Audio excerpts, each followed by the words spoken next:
बिल्कुल सहज आपको बता रहे हैं। 10 बार खींचिए, कोई ऐसे वैसे पकड़ने की जरूरत नहीं, आराम से ऐसे बैठे। आप देख लेना, जय बार आप आसन पे बैठिए, 10 बार खींचिए, पूरा खींचिए और फिर पूरा छोड़ दीजिए बिना रुके, दोनों सांसों से। ये हम महापुरुषों की बात बता रहे हैं, स्वयं अनुभूत बात बता रहे हैं। फिर आप भजन में बैठिए, देखिए आपके कम से कम अगर 3 बार दिन में आप ऐसा करेंगे तो आपकी प्राण बिना ये रेचक पूरक कुंभक इनके बिना किए, अनुलोम विलोम इनको बिना, ऐसे पूरा भर करके वायु आराम से छोड़ दिया, आराम से भरा 10 बार। फिर आप देखो भजन में नाम जप करते हुए ऐसा किया, फिर आप देखो एक शांति सी आएगी, एक मन उसमें जिस नाम में लगाना चाहो लगेगा। प्राणवायु का संशोधन अत्यंत आवश्यक है। उपासक को चाहिए, जिसका शरीर रोगी है, वयोवृद्ध है, उनके लिए बात नहीं कह रहे। यदि आप जवान हैं, आपका शरीर स्वस्थ है, तो आसन पर बैठना सीखें, बहुत जरूरी है इंद्रिय संयम के लिए, मनोनिग्रह के लिए और शरीर की जो वायु है उसको पचाने के लिए। अब नौजवान है, कोई रोग नहीं है, कुर्सी में बैठे भाई कैसे बनेगा?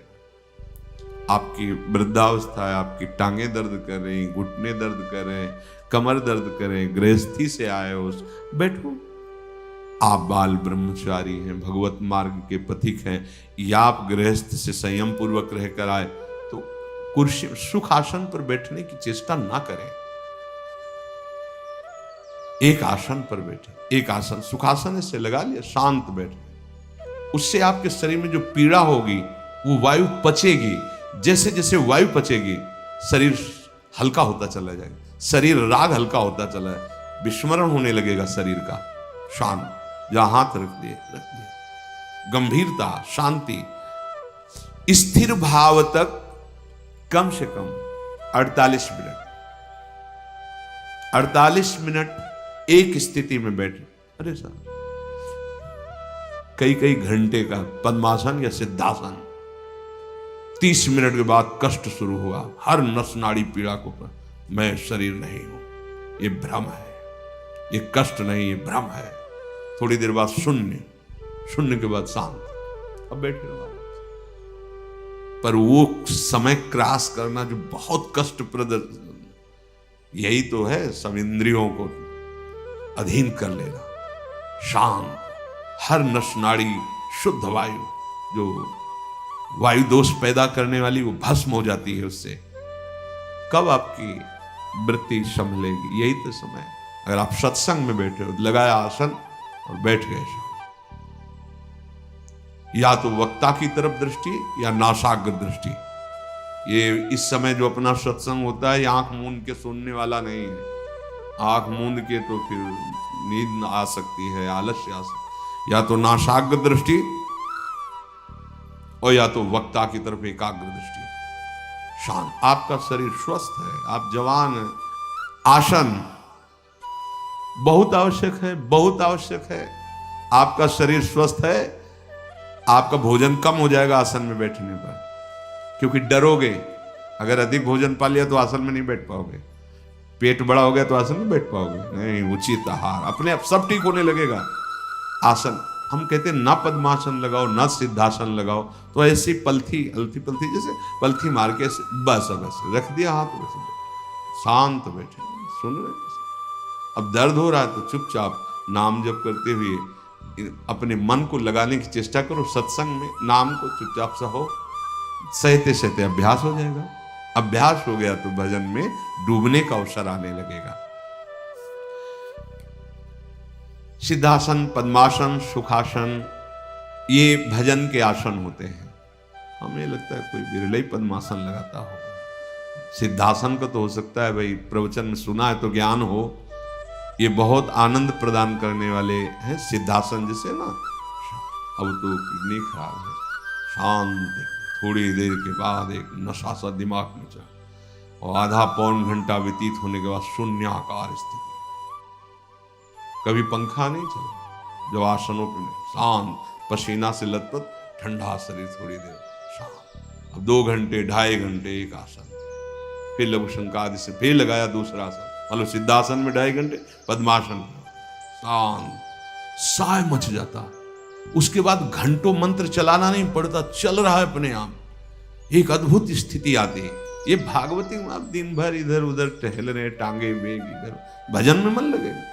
अरे समझो आप किस मार्ग के पति को, जो दिनचर्या है वो दिनचर्या में, मान लो वाणी पाठ हो रहा है, सामने वाणी रखी, आसन में बैठे, कभी कानों से सुन रहे, कभी आंखों से देखते हुए इधर उधर। उपासक तो वही कि आपके तीसरे नंबर में पीछे कौन बैठा था आपको पता नहीं होना चाहिए, अगल बगल उठे चल कुटिया में गए, जो अपनी दिनचर्या बैठ के भजन, रात दिन भजन। यहां तो थोड़ी शिथिलता, एकांत में पहुंचते एकदम सावधान, पर वो लक्ष्य नहीं बन पा रहा है भगवत प्राप्ति, इसलिए ऐसा। प्राणवायु का संशोधन अत्यंत आवश्यक है। जो नित्य स्वाध्याय करता है तो इष्ट दर्शन की योग्यता उसके अंदर आ जाती है। 84 हरिवंश कृत पढ़े सुने निशिभोर, छुटी 84 भ्रमंते निरखय जुगल किशोर। नियम पूर्वक। और जो ईश्वर प्रणिधान है वो आगे चलकर समाधि स्थिति प्रदान कर देता है। ईश्वर प्रणिधान कोई भी वस्तु, व्यक्ति, स्थान, कोई भी वृत्ति प्रभु से अलग नहीं है, सब प्रभु में समर्पित, दृढ़ निष्ठा अपने आराध्य देव की, तो चलते फिरते समाधि लगने लगती है। भाव में एकदम तन्मय है, शरीर से क्रियाएं हो रही या निष्क्रिय, उससे कोई मतलब नहीं। स्वामी जी महाराज इसी समाधि के लिए कहे, आओ समाधि भीतर, चित्त न डुलाए तुत। अगर इतुत चित्त डुलाए तो अगला जन्म हो जाएगा। आओ श्यामा श्याम के चरणारविंद के चिंतन में, उनकी लीला गायन में, उनकी लीला चिंतन में, ऐसा जहां सौंदर्य रूप, ऐसा जहां प्रेम रस बरस रहा है, वो कुंज निकुंज झलकने लगेगा। भारी समाधि स्थिति है। प्रत्याहार, इंद्रियों के विषयों का जो अत्यंत जीवन के लिए आवश्यक है, उनका प्रयोग जीवन यापन के लिए, ना कि भोग के लिए। जब हम भोजन पाते हैं तो रसेंद्रिय और प्राणों के पोषण का विषय है, मेरा नहीं है। अगर मेरा मैं पाता हूं ऐसा मान के तो उसका आप भोग कर रहे हैं, आप फंस जाएंगे उसकी आसक्ति में, आपको स्वाद फंसा लेगा, रसेंद्री बिगड़ जाएगी आपकी। प्रत्याहार कहते हैं अपने अपने विषयों के साथ संबंध न रहने पर इंद्रियों का चित्त के अनुसार हो जाना, अर्थात हमारे चित्त में जो भगवत चिंतन चल रहा है वो चल रहा है, हमसे आहार विहार आदि की जो क्रियाएं हैं वो हो रही, उनके सुख स्वाद की तरफ हमारा आकर्षण नहीं, ये प्रत्याहार है। अगर आपका भगवत विस्मरण हो रहा है तो आप जिस इंद्रिय की क्रिया में हैं आप उसका सुख भोग रहे हैं, ये आपकी साधना में बाधा पहुंचा देगी। पा रहे हैं प्रसाद जय लाडली जी की, और नाम चल रहा है, नाम के चिंतन में चित्त से नाम नहीं हट रहा है तो आपको कोई फंसा नहीं पाएगा। अगर इंद्री जो विषय का संयोग कर रही है उसी में आप तन्मय हो रहे हैं तो आप फंस रहे हैं, आप साधना में बाधा खड़ी कर रहे हैं। धारणा हमारी पुष्ट होनी चाहिए, श्यामा श्याम के सिवा कोई मेरा नहीं, मेरे चित्त की स्थिति एकमात्र श्यामा श्याम के भरोसे, श्यामा श्याम के आश्रय में, श्यामा श्याम की ही चिंतन में, इसे कहते धारणा। और ये धारणा जिसकी सिद्ध हो जाती है वो श्यामा श्याम में हो जाता है। मन बुद्धि चित्त हम सब श्यामा श्याम में। धारणा बहुत उत्तम स्थिति है। स्वप्न में भी जागृत में भी हर समय अपने आराध्य देव छाए रहते हैं। महाप्रभु कह रहे जागृत स्वप्न सुसुप्ति स्फुरत में राधा पद, ये धारणा। चित्त वृत्ति का आराध्य देव में तैल धारावत जाना उसे ध्यान कहते हैं। जैसे आजकल ध्यान का मतलब ना समझने का कारण ऐसा लगता, कुछ देर आंख मूंद के बैठे, एसी चल रही बड़े अनुकूल शांत बैठे, आप शांत रह ही नहीं सकते। अंदर देखो, आप बाहर से आंख मूंद ली ऐसे बैठ गए, उसे शांति कहते हैं क्या? आपका मन शांत, आपकी चित्त वृत्ति शांत, कोई संकल्प विकल्प नहीं हो रहा, उसे शांत कहते हैं। ये कब होगा? जब तैल धारावत चित्त की स्थिति चित्त चोर प्रभु में होगी। नाम जप करते करते रूप की झलक आ गई, पूर्ण चित्त वृत्ति घसीट गई प्रभु की तरफ, उसे ध्यान कहते हैं। इसीलिए हम प्राय ध्यान पर जोर न देके नाम ध्यान की बात कहते हैं। राधा, तो यही राधा नाम, राधा रूप प्रकाशित करेगा। जब रूप, तो फिर ध्यान धरना नहीं पड़ेगा। हर समय उठते बैठते चलते फिरते वो ध्यानस्थ रहेंगे प्रभु। तो चित्त वृत्ति का ध्येय पदार्थ में तैल धारावत स्थिर रहने का नाम ध्यान है। कुछ देर बैठ के आंख मूंदाओ, लेकिन ध्यान किसे कहते हैं? तैल धारावत अखंड वृत्ति अपने आराध्य देव में लगी हुई। ये ध्यान चलते फिरते उठते बैठते खाते पीते हर समय। समाधि, जब ध्यान परिपुष्ट हो जाता है तो ध्याता ध्यान और ध्येय की त्रिपुटी मिट जाती है। मैं ध्यान रूपी क्रिया, ध्येय प्रभु, उनमें कर रहा हूं, अभी ध्यान नहीं होगा। मैं ध्याता, जो ध्यान क्रिया ध्येय में कर रहा हूं, अभी ध्यान नहीं लगा। जब ध्यान लगेगा तो ध्याता और ध्यान दोनों लय हो गए, केवल ध्येय रह गया। ध्येय केवल प्रभु, मैं प्रभु का ध्यान कर रहा हूं ऐसा नहीं, केवल प्रभु ही प्रभु। उसी स्थिति को समाधि कहते हैं, उसे समाधि कहते हैं। जब मैं ध्यान कर रहा हूं, ध्याता ध्यान रूपी क्रिया ध्येय के प्रति, तब तक जब मैं और ध्यान क्रिया दोनों का लय हो गया, केवल ध्याता है, उसे समाधि कहते हैं। ये दो प्रकार की होती, सबीज और निर्बीज। सबीज में त्रिपुटी के न रहने पर सूक्ष्म संस्कार रहते हैं, हमें ध्यान हो रहा है सूक्ष्मता से। निर्बीज में बिल्कुल नहीं, केवल वही ब्रह्माकार वृत्ति या भगवदाकार वृत्ति या श्यामा श्याम में। जीवन का परम लाभ इसी जन्म में प्रिया प्रीतम के सानिध्य को प्राप्त करना। शरीर रहते तो आपका ये जो सत्संग में श्रवण मनन है, इसे निष्ठापूर्वक अपने हृदय में उतारें और नाम न छूटने पावे। नाम ही सब स्थितियां ला देगा, प्रमाद की कोई गुंजाइश न रहने पावे। हम लोग बहुत प्रमादी हैं, बड़ी छूट दे देते हैं मन बुद्धि को, इसलिए बड़ा अंतराय होता है। फिर ऐसा लगता है इस मार्ग में सुख ही नहीं है, फिर भाग पड़ते हैं संसार की तरफ। बहुत धोखा हो गया, बहुत बड़ी हम पराजय को प्राप्त हो गए। यदि प्रभु का मार्ग छूट गया तो पता नहीं किस जन्म में किस कल्प में मिलेगा। इसलिए सावधान होकर निरंतर एक एक क्षण प्रभु के चिंतन मनन में लगाएं। अपने इस परमानंद में, परमार्थ मार्ग में थोड़ी भी बाधा बर्दाश्त मत करो।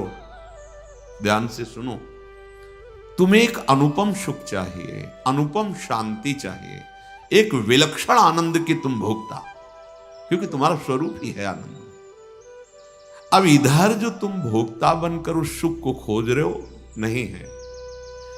अब तुम्हें जो परमार्थ मार्ग मिला है, तो कह रहे हैं अपने परमार्थ मार्ग में परमार्थ सुख की जरा भी बाधा को बर्दाश्त मत करो।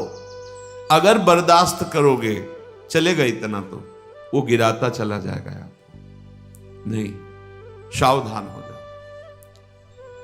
बिना दंड के ये सुधरने वाले नहीं है, प्यार से सुधरने वाले। सुधर जाए बढ़िया, समझ लो। और अगर आप अपने को भोक्ता मानकर इनको थोड़ा भी परमार्थ बाधक बातों में सपोर्ट देंगे, ये आपको गिरा देंगे। बहुत फिसलन वाला मार्ग है, बहुत फिसलन, बहुत संभाल संभाल के, बहुत कदम दृढ़ रखते हुए चलना है। बाधा बर्दाश्त नहीं करनी। अरे जहां त्रिभुवन की राज्य लक्ष्मी देने पर भी आधे पल के लिए भगवत विस्मरण नहीं होना, उस मार्ग के तुम पथिक हो। तुम घंटों बात कर रहे हो व्यर्थ की बात, हंसी मजाक की बात, या ऐसे खान पान विषय में किसी में भी भगवत विस्मरण, मतलब रंग नहीं आ रहा तुम्हारी साधना में, तुम्हारे मार्ग में,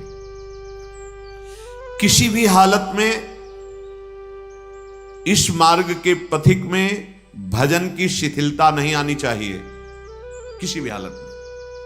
यह अनुभव की बात कह रहे, कभी कभी मना स्थिति इतनी अशांत स्वाभाविक हो जाती है, कुछ अच्छा नहीं लगता, भजन में भी रुचि नहीं, एक अंधेरा सा, एक घबराहट की स्थिति, जब तक भगवत साक्षात्कार की तरफ आगे नहीं, न विषय की चाह है, न भगवत चाह है, न भजन है, न किसी क्रिया में, एक अशांत स्थिति, हिलना नहीं, डरना नहीं। उस स्थिति में भी अगर जितनी बुद्धि काम कर सके, नाम को पकड़े रहो, नाम को पकड़े रहो। वो एक कोहरा आया है, अभी हट जाएगा, घबराने की जरूरत नहीं, भागकर दूसरे विषय की जरूरत नहीं है कि आप उस स्थिति से बचने के लिए कोई विषय सेवन करने लगे, कोई व्यसन करने लगे, कोई क्रिया करने लगे, नहीं। कबहू तो थोड़ो भजन, कबहू होत विशाल, मन को धीरज छुटे नहीं, और गाहे न दूजी चाल। वो थोड़ी देर के लिए स्थिति हट जाएगी, फिर प्रकाश आ जाएगा। वो स्थिति में बहुत संभलने की जरूरत है। जो अच्छे उपासक हैं, कभी कभी एकदम ऐसी, कभी कभी एकदम भावात्मक स्थिति ऐसी लगता है अब तो पार हो गए, कोई विकार नहीं, कोई स्फुरणा संसार की नहीं, भजन में तन। ये अभी एक रस स्थिति नहीं आई है, ये गुण के अंतर्गत है। इस सात्विक वृत्ति जागृत हुई है, वो तामसिक वृत्ति, प्रमाद, मूढ़ता, ऐसी स्थिति, अंधकार छा रहा है अंदर में, कोई भी सात्विक स्फुरणा नहीं हो रही, घबराना नहीं, अभी त्रिगुणातीत रस नहीं मिला है, धैर्य पूर्वक आगे चलते। इसीलिए बिना सत्संग के साधक लड़खड़ा जाता है, गिर पड़ता है, क्योंकि वो ऐसी स्थिति आती, फिर उसे किसी न किसी के संग की जरूरत होती, और अगर संत संग नहीं हुआ, कुसंग हो गए तो गया। या तो असंग, या भगवत व्रत का अनुष्ठान, भगवत भजन में लगे हुए उत्तम साधक, या भगवत प्राप्त महात्मा, तभी हमारी बचत हो सकती है। अगर इनसे नीचे मिला तो गिर जाएंगे पक्का। वो ऐसी बात होगी, ऐसी सलाह होगी, वो गिर जाएंगे। अपने निर्दोष साधन को बिना किसी भय, संकोच, लोक लज्जा, अपने साधन में लोक लज्जा भी नहीं। हम तिलक लगाएंगे, कंठी बांधेंगे, नाम जप करेंगे, सुबह इतने बजे नहा स्नान करके बैठे, घर के परिवार के लोग या कोई बाहरी उपहार दे तो भगत है या कुछ भी, न लोक लज्जा, ना कोई भय, ना कोई संकोच, अपने साधन को निर्दोष रखते हुए चले, उसे नियम कहते हैं। जो आपको नियम मिला है, दिनचर्या मिली, उसमें तुम्हें बाधा बर्दाश्त नहीं कर। हम लोग बहुत कमजोर है, हम हर बाधा को स्वागत पूर्वक आओ स्वीकार कर लेते। भजन छूटा, सद्बुद्धि छूट रही, हम मनोरंजन में लगे। अरे भाई, यही अवसर है मन भंजन का, यही अवसर है इंद्रियों को समाहित करके भगवत स्वरूप में लगाने का। अब आप बर्दाश्त कर रहे हो विघ्न, तो आप जानो फिर क्या हो सकता है, क्योंकि आपकी स्वीकृति है। बहुत बहुत बहुत सावधानी की जरूरत। साधन में कहीं बाहरी दिखावा भी ना आ जाए, ये भी ध्यान रखें। कहीं बाहर लोगों को ये दिखाने के लिए कि हम भगत हैं, देखो अभी पहले का लज्जा नहीं, संकोच नहीं, भय नहीं, अपनी दिनचर्या बिल्कुल, वो भगवत रिझावे के लिए, जगत रिझावे के लिए नहीं। अगर कहीं आपका लक्ष्य बन गया बाहरी लोगों को दिखाना, प्रणाम नमस्कार वंदना यश कीर्ति, चार लोग, ऐसा, फिर तो असली वस्तु को नहीं प्राप्त कर पाओगे, बहुत लंबा समय नष्ट हो जाएगा। हाँ, अगर भगवान की शरण में हो तो ऐसे धक्के लगेंगे आपको कि आपको भागना ही पड़ेगा प्रभु की तरफ। ऐसे विघ्न उपस्थित हो जाएंगे कि उधर कदम नहीं बढ़ा पाओगे, भागोगे प्रभु की तरफ, पर पता नहीं वो कब समय दे। होश में अपने साधन का दिखावा अंदर पता चलता है, आप ही अंदर से जांच कर लीजिए। दूसरे को दिखावा, और प्रायः अहंकार देवता ये बहुत पसंद करते हैं। जो अहंकार है वो ये बहुत पसंद, उसकी पसंद चीज है। दंभ, पाखंड, दिखावा ये उसकी पसंद की चीज है, इसी से वो पुष्ट होता है, बलवान होता है, वो प्रेरित करेगा। हम ऐसा बोले जिससे चार लोग समझे हम ज्ञानी हैं, हम ऐसे बैठे जिससे चार लोग समझे ये योगी है, महात्मा है, हम ऐसा दृश्य उपस्थित करें जिससे हमें साबित किया जाए बहुत बड़े भजनानंदी। ये अंतर की वृत्ति है, सुधार कीजिए। साधन में कहीं बाहरी दिखावा ना आ जाए। अगर बाहरी दिखावा आ गया तो असली जो तत्व है, असली जो बात है, असली जो सच्चिदानंद परमात्म सुख, उससे तुम वंचित हो जाओगे। हमें प्रभु को रिझाना है या जगत को रिझाना है? जब आप प्रभु को रिझाने की चेष्टा करेंगे तो सारा जगत आपसे रिझ जाएगा। जा पर कृपा राम की हुई, ता पर कृपा करे सब कोई। प्रभु प्यार करने लगे तो पूरा विश्व प्यार करने लगेगा। अंदर से ये देखते रहो, बिल्कुल शुद्ध परमार्थ की बात है। अंदर से देखो, जब आप अंदर से सच्चे साधन में लगे हो, बाहर से तुम्हें कोई कहे ना पाखंडी, दम्भी, दिखावा, ये वो, तो मुस्कुराहट आएगी। जब अंदर से दम्भ कर रहे हो, फिर तुम्हें कोई दम्भी कहेगा तो तुम गाली दोगे, लड़ जाओगे, निंदा करने लगोगे। ये पहचान है कि दम्भ है तुम्हारे अंदर, उसको बुरा लगा। जैसे कोई निंदा कर रहा है तो आपके कान में पड़ा, तो सबसे पहले बुद्धि का कार्य होता है, वो तुरंत जांच करेगी। अगर सत्य मार्ग में चल रहे हो, ये जो बोला गया कोई लक्षण है अंदर, पूरी जांच कर, नहीं ठीक है, प्रभु की बड़ी कृपा है, मुस्कुराया चल दिया, उसको बुरा है ना। जैसे आप गोरे हैं, आपको कहे काला कलूटा, तो आप नाराज हो जाएंगे क्या? क्योंकि आपको पता है आप गोरे हैं, आप नहीं नाराज होंगे। काला कलूटा है और उससे कहे भी कि क्या यार गोरे हो तुम, उसको बुरा लगेगा क्योंकि वो नहीं गोरा है। ऐसे ही यदि सच्चाई से तुम भगवत मार्ग में चल रहे हो और तुम्हें कोई कह रहा है कामी है, क्रोधी है, लोभी है, पाखंडी, दम्भी है, तो आपको पता है ना कि गुरु कृपा से ऐसे इन दोषों का प्रसन्न, आपके अंदर उत्तेजना नहीं पैदा होगी। और यदि है तो आप ये साबित करने के लिए कि नहीं है, आप लड़ पड़ेंगे। आप, ये अंदर की बात है, सूक्ष्म बात है। आप बहुत सुंदर सुंदर पदार्थ खा के निकले हैं और बाहर कोई कह रहा है ऐंठ के चल रहा, भूखों मरता है, हमें पता है, तो आपको क्या होगा? हंसी आएगी। अभी अभी तो खीर पूरी सब पाके आ रहे हैं, ये तो ऐसा बोल रहा है, अच्छा ठीक है। और आप भूखे हो कई दिनों से, ऊपर से ऐसे घी पोंछ के वैसे चले, और लोग बहुत कहे क्या यार हलवा खा के आया है, तो छाती जलेगी कि नहीं, रोटी भी नहीं मिली तुम हलवा की बात करते हो। ठीक ऐसे ही दम्भ और सच्चाई का है।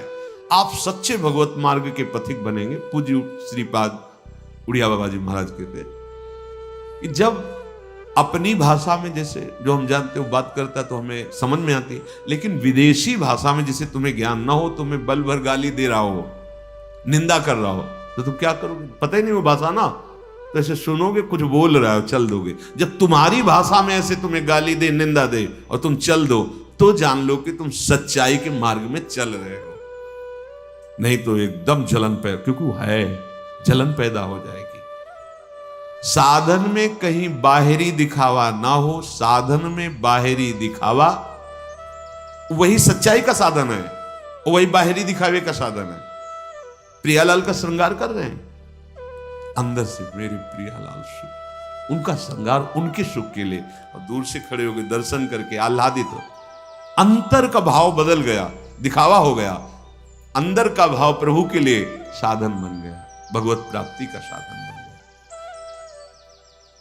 अंदर से देखता रहे उपासक, कहीं बाहरी दिखावा तो कोई, बस बहुत सूक्ष्म विषय है। जब लक्ष्य में प्रियालाल है तो हमारा गाना, नाचना, भजन करना, रोना सब सार्थक है। अगर यही बाहरी व्यक्ति के रिझाने के लिए, तो यही दम्भ हो गया, यही पाखंड हो गया, नाटक हो गया। ये अंतर की बात है, इसको बाहर से नहीं पहचाना जा सकता, बाहर से नहीं पहचाना जा सकता।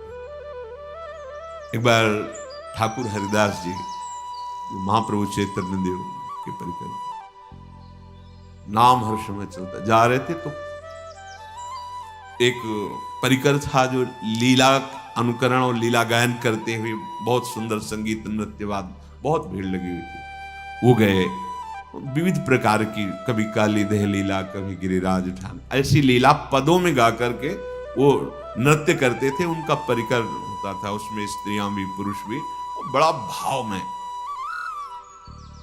सुनते ही हुंकार भरी मूर्छित होकर गिर गए। हाँ, अब तो ऊपर दर्ज ले रहे हैं, सब प्रणाम करें, जो देखना कि बहुत ऊंची। एक और भी खड़े थे, तो अब वो भी वैसे ही हाथ, तो उसने देखा तो जिससे ढोल बजा रहा था, जो एक दो सूट के भाग पड़े। लोगों ने पूछा आप ऐसे क्यों किए? बोले ये वास्तविक स्वरूप स्थिति में है और ये इनका नाटक कर रहे थे।